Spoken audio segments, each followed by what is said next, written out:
Ready? Okay. All right, I'm excited to bring on Michelle Abraham to talk about our very next section. We've got some really, I'm loving the conversation that's about to take place here, bringing podcasting and community together. But first, I would just want everyone in the audience to know that Michelle Abraham has been in the podcasting space since 2013, and that's like a really long time for this industry. She's the founder of Amplify You, which has some pretty big credentials. Kevin Harrington mentioned it as one of the top podcasting management production companies out there. And you've been responsible for launching hundreds, over 400 podcasts.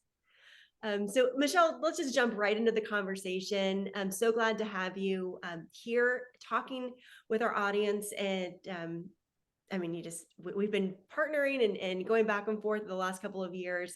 And the more I get to hang out with you, the more I get to know about you and the work that you do, I mean, just the more fun this relationship becomes. So welcome back, Michelle. Thank you so much, Krista, for having me back again. It's so much fun. I love spending time with you and Michael. It's such a great honor to be here. Yeah, so give us just a quick background on Amplify You, because it's been around for a while. What do you do, and what is over 400 podcasts? Like doing what? Tell me. Sure, yeah, I can dive a little bit into like how we got started. And one of the funny things that how I actually got started in the podcasting space was when I became a mom, which seems like kind of like an unusual time to launch into podcasting. But I became a new mom and I had already had a fitness business that had 9 locations and boot camp locations across my province that I'd licensed out. And I had a co-working space at the time, and it was the first co-working space outside of a downtown area. So we were doing lots of really cool business stuff. And at my co-working space, we had a group that used to come in and meet up, and they wanted to talk about podcasting and started becoming interested in podcasting. And when I became a new mom, I put my earbuds in and I take my son for a walk. But soon enough, I found this show, and it was Jamie Tardy's Eventual Millionaire. And she had all these great interviews with people who had an idea. And then they created $1 million companies, like the guy from Ugg Boots and like all sorts of like random companies. And I was so inspired, and it pulled me out of this kind of funk that I was in after giving birth, and slowing so down after being busy, then slowing so down to like playing on the floor with our baby is like such a just different mind shift. And as much as I love being a mom, I was also, my mind was going to mush a little. So I like that mental stimulation. And so we turned on the Apple TV, we'd listen to it while we were playing on the floor, while I was cooking dinner or something. And then we'd listen to it in our car, and then we'd listen to it everywhere. And we have this joke in our family. My son doesn't become an entrepreneur. I don't know what to say, because he listened to so many business podcasts when he was a baby in the car ride. So that's how I got into podcasting. I just fell in love with the modality, and it changed my life. And that effect it had on me, I was like, oh, so many more people need to hear about this. We need to get their voices out there because they're going to make a difference in other people's lives, and they have messages to share. And so that's kind of how I got started in podcasting. Yet back in 2013, I'd say to my mom friends or even my business colleagues, hey, what podcasts are you guys listening to? They'd look at me with like total blank stares, like, what the heck are you talking about? What's a What's a podcast? podcast? Yeah. Yeah, what's a podcast? And I remember being really excited when I finally saw it on a TV show. I was like, okay, podcasting's on TV now. Okay, now people know what it is. And so that was really cool. So, and I know you guys have been in the podcasting space for a long time too. So it's been really fun to see it kind of transition and grow. And one of the things I would love to share with the audience is that I, at the time when I started podcasting, had a digital marketing company, and we did everything from funnels to launching publishing books to websites to, oh my gosh, webinars, like all sorts of things, and helping people launch their podcasts. So we did all these things in digital marketing. Were we good at them? We were okay with all of them, not great at any one of them. And we could do them, and so we kept doing them. We kept being asked to do them. And I look back now, I'm like, wow, that was such a mistake. And it was one friend one day on Facebook. She says to me, she's like, I know you're great at what you do, but like, I have no clue what you do. Can you tell me? I was like, oh, shoot, that is a big problem. And Right. so I looked at everything we were doing, and I was like, okay, what is it that lights me up? what do I get excited about? And what do I want to continue doing in the future? And at that time, podcasting was not popular. And I picked podcasting because it was the one thing that I was really excited about. And we dove straight into that since then. And so I share that story because that is, I was just sharing this on a podcast the other day. That is the one thing that changed us from a 6-figure business to a 7-figure business, was that pivot from doing like all these things to Right. one thing. Yeah. And it's Yeah, one of I the love that. I think it's such an important question that we should all pause and ask ourselves, it not at least once a year, multiple times, where you go, what am I good at? What am I doing? Do I like what I'm doing? Because it's so easy to get going too broad. Oh, I'll pick up this. I'll pick up this. Oh, I can do that. And all of a sudden it just gets wide and kind of thin. And like you mentioned, maybe not great at everything, but you're doing a lot of things. And that can even be more draining, both emotionally and time wise, than if you go, okay, it's time to clear the deck. What do I really want to focus on? And put all of your attention there. So I love that you did that and that it brought you to podcasting. It did. And it's kept me afloat in podcasting for a long time because it was the only thing. So it was easy for people to refer and recommend, and me being asked to speak about things because it was the one thing I was known for. And I know it's one of those things that I'm hearing so many coaches out there in, like, especially 2023, 2024, early part of it, talk about pick one thing and be really known for that. And it's something we help our podcasters do when we're helping them launch their show. Like, what is the one thing your show wants to accomplish? What's the problem you're going to solve? What's the conversation? And so I wanted to start with that piece because I think that is the foundation of having a really successful podcast, is having a very clear who your audience is, what is the problem you solve. And so people can be like, oh, you're that person that does that. Yes, you need to go listen to her podcast. It's so true. And at the same time, I know the struggle that people are having because, like, but I can talk about this, I can talk about that, I can interview this type of person. And your mind starts spinning out on all the things that you could do. And you're, but I don't want to be narrow. So talk a little bit to that, because I know you hear it as much as I do, that kind of resistance where people are afraid to go narrow. And how do you help them with that? Yeah, and I think there's like this fine balance in podcasting where like it is a little bit of a wider net at the beginning. But I also think it is the reason why like 85% of podcasts don't make it past episode 20, because as you start getting out there and start speaking and getting more clear in your messaging, that the clarity is where it comes, like then you figure out what that thing is. And so oftentimes that could then be like ready for a second season, or a little bit of a pivot where maybe you thought you were going to talk about cats and dogs on your podcast, but really you just talk about cats. And so the second season's all about cats, which is totally fine to do. And I think this is the part where people, and I did it first too, I thought had to be this rigid, like has to be like this and has to stay like this forever. I cannot change it. I think it needs to have that little bit of flow in it as you find your footing and as you find your path, then your messaging becomes more clear. We call it evolving out loud. Yes. Yeah, that's such a great phrase, evolving out loud. I think one of the things that really is going to help people propel in 2024 with their podcast is building a community around it. And Mm. so I feel like this is something that, one, you have to get clear on that messaging. What are you known for? What's the solution you provide?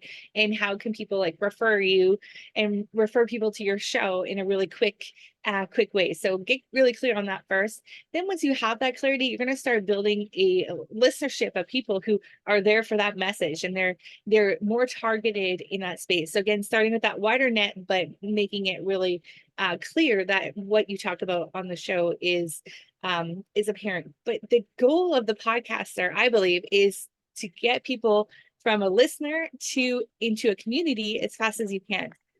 And so kind of the way that I think I look at podcasting might be slightly different than the way some other people are going about podcasting. And a lot of people are really focused on the download numbers and focused on the rankings and everything like that. But I want to use one of our podcasters as an example.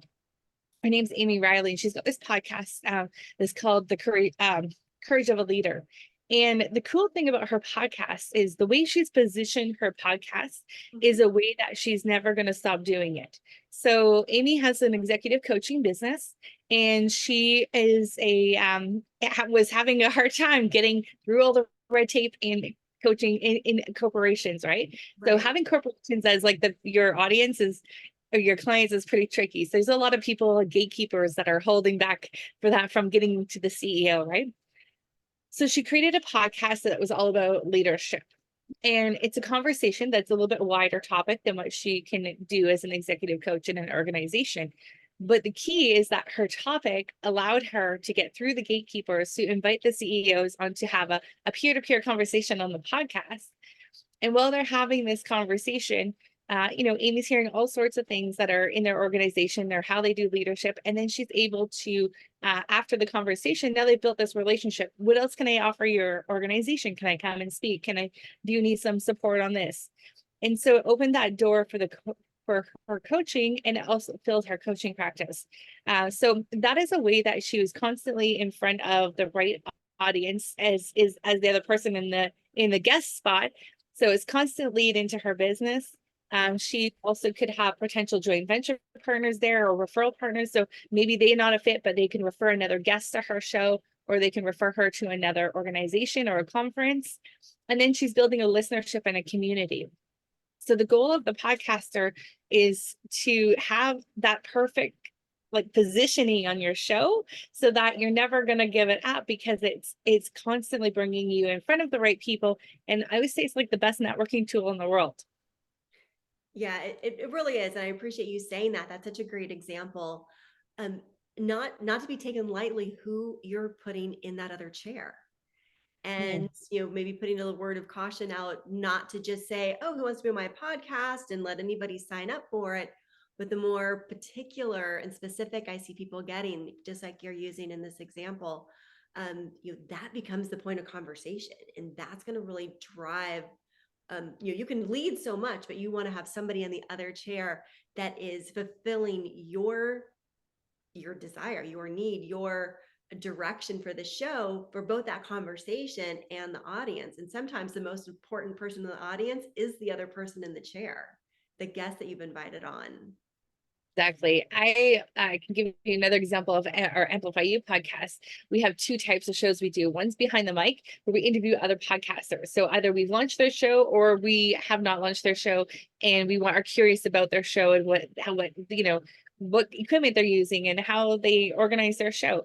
So that again allows us to have a conversation further afterwards with the ones that we don't work with. And sometimes the ones that we do work with say really nice things about working with us. So it's a great way for us to showcase our current clients too. So we have the behind the mic interview, but then we have an Ask the Expert one, where we can bring people like you, Krista, on and have an interview, and we serve the same audience, but have different vehicles or different angles or different ways of doing it. So I'm constantly in joint venture partnership conversations as well. So that's the way we set up that podcast. And I honestly don't care how many downloads are on it, because it's serving the purpose of my business. It happens to be doing fine. It's in the top percent of podcasts, but at the end of the day, the download numbers don't matter to me as much as the new relationships, and treating those relationships. One mistake I do see podcasters making is treating those relationships of the guesting as a transaction instead of a transformation. So think about the investment in the relationship that you're having with that person, and continuing on afterwards, with the follow-up. I always say, if you don't follow up, it's like a big F you, F follow up. So follow up with the guest. You just met an incredible person. What else can you do with them? Who else can you refer to them? Who else can they refer to you? And so just using the podcast as the beginning of a relationship that you can nurture along the way. I love that. I think that should be the mic drop moment of this conversation, this interview, Michelle, is letting the podcast be the opener of the conversation, and the opener of the relationship, and then taking it from there. I love that it's about the follow-up. And the other thing that I love about podcasting is that it does put you in a seat of authority. You're like, oh, now you've been on my podcast. They're going to remember you, right? Then when you launch the show and you share with them that it's now out to the public, they're being reminded of you again. Those are great touch points to get back in touch and keep that relationship getting stronger and stronger with the people that you're wanting to build a relationship with. And community. I love how you said community. Exactly. I had Jen Duplessis on my show a few years ago, and we were talking about how she's interviewed 1,500 people over the last few years on her show. And she says she's got a database, and it sparked an idea for me that I've continued on since then. So she, every time she has someone on her show, she's got all their information there, what they do, who they are. And so she's got this spreadsheet of 1,500 names on it. So anytime someone's looking for a guest, they're looking for a speaker for something, she needs someone for something, she can go to that list of people that she's built that relationship from her podcast and now be like, oh, this person can connect to this person and this person can connect to that person. And it makes it a really easy transition, which I think that's a really brilliant strategy. It is a brilliant strategy. And so, speaking of sharing brilliant strategies, I want to talk about the fact that you are on the Podcasters Cruise, and you'll be on the next one coming up and bringing people along as we're here. Also, inviting you who are watching and listening to join us on the Podcasters Cruise. And one of those key points is just what that example you were given. We shared amazing, like not even tips, like just business shifting, what's a better word than a tip, like bonus, something that other people are doing. You're like, oh my gosh, when I implement this one thing, it's going to Yeah. make such an incredible difference. And the cool thing is, now that we're a few months off of that cruise, seeing that the other participants are making the changes, are implementing, and are seeing the results is incredible. So what were some of your favorite aspects of being on our cruise? Well, I really think that like being on the cruise, it created like almost like a family environment, because we've now kind of continued on that family environment. And some of us have seen each other at other events and in person again. We've had lots of conversations. We've become each other's clients. We've supported each other through their podcast launch. And it's been like a really cool, again, it was like the pivotal podcast interview on the podcast cruise where we got to meet each other, but it was then we were all invested in the relationships that were on board. So everyone was there to share their knowledge and help each other. And that was like screaming loud and clear throughout the entire cruise. No one was in it for themselves. Everyone was there to help support each other. And there's people that have been in the podcast industry for a really long time, and people that are just not even in the podcast industry yet, hadn't even launched their show yet, which I think was so great. And it was just such a warm and welcoming environment where everyone was there like helping support each other. I remember sitting with Mark Stern, and he was like walking me through my client journey and helping place things in pieces, and they gave me these really cool tools to use at my retreat the next week in Mexico, which was a huge hit with my clients. So it was just a really cool environment. Yeah, I love that too. And as you mentioned, we have people that they're still just kind of thinking about how they're going to use their podcast and getting the pieces together pre-launch, and then people like you and Michael who've been in the industry for what seems like a really long time, and everything in between. And I felt like everyone was able to both give value and feel valuable, because even if podcasting isn't their main thing, they've got incredible years of experience, tips, things that their strategies that they're using in other areas of their coaching and business development that they're able to share. And so together, and it also made the topics richer. It wasn't only podcasting 24/7, because that might get a little old. Yeah. But you were talking about the customer journey, and we were talking about AI and social media, and then using video. So I love the whole combination of conversations Yeah. and expertise that was shared. Yeah, some of the other conversations we were having, I learned some really great tips on creating a joint venture partnerships for live events from Mark and Shannon, also some speaker tips from them. I learned all about Patty's business and how she is able to fill rooms from people from other countries and charge high ticket, which was amazing. I learned from Kay how she's like going into like the more of the AI and virtual reality space with podcasts, and Molly, like so many like AI things. Just there were so many people, and Sam, how she's including like her passion for adventure in her podcast, and just so many cool people. Just like really, I learned a lot about business and life in general. I was there sharing about podcast stuff, but I was receiving all sorts of amazing tips and tools for every other aspect of my life. That's so great. And there's lots of great things to say. I do want to mention that you were one of our attendees who brought their family. You had your husband and kids. What was that like? Including your family vacation, kind of mixed into this, in a sense, business event, if you will. And did Yeah, it it work was for great. you? It totally did. So we actually made a really great adventure out of it. So we went to Universal Studios before the cruise, and then after the cruise, we went to the Kennedy Space Center. So my kids are 8 and 11, and they loved it. They love like the fine dining restaurants that we were eating at. They would sit at the table with everyone else, and like we thought we were going to put them at the kids table with some of the other kids that were there, but they wanted to participate in the conversations with the adults at the table. So it was fine. They were great. Everyone was so gracious, included them in everything.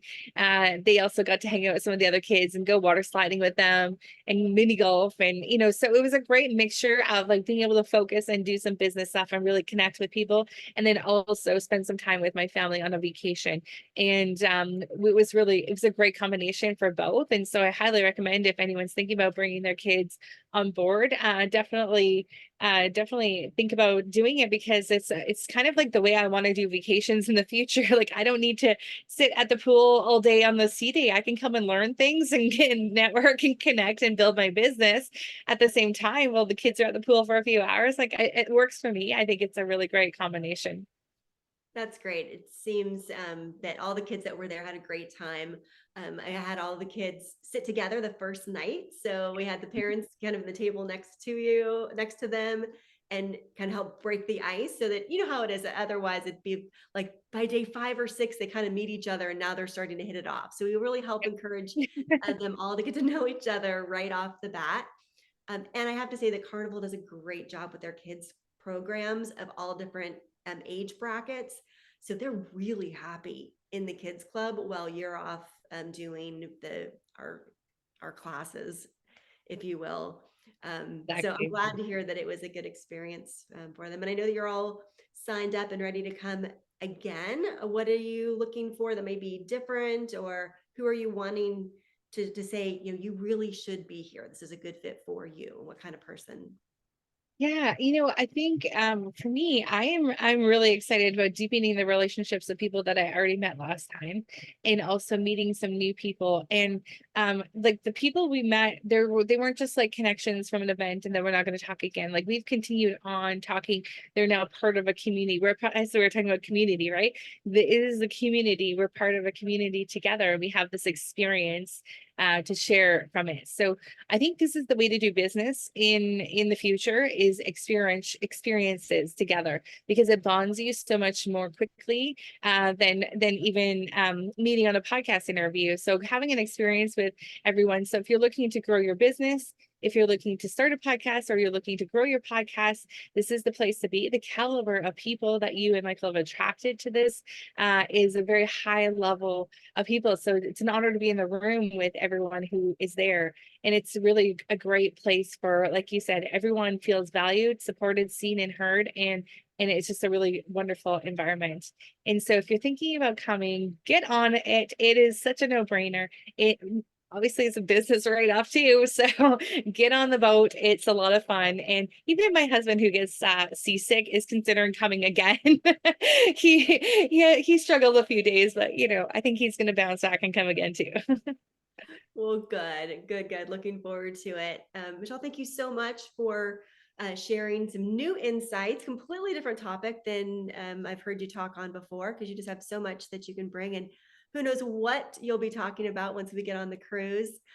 Many things. And it's always like what's happening now and in the moment. And you bring what you are experiencing, what's new, what's fresh, and what you feel is most helpful. So I really appreciate you being here, and we'll see you on the cruise. And hopefully those of you that are Yeah, watching, if you know Michelle and you're invited by her, make sure when you do sign up, you find that invited by drop down and find Michelle Abraham's name, and make sure that you tell us you're invited by her.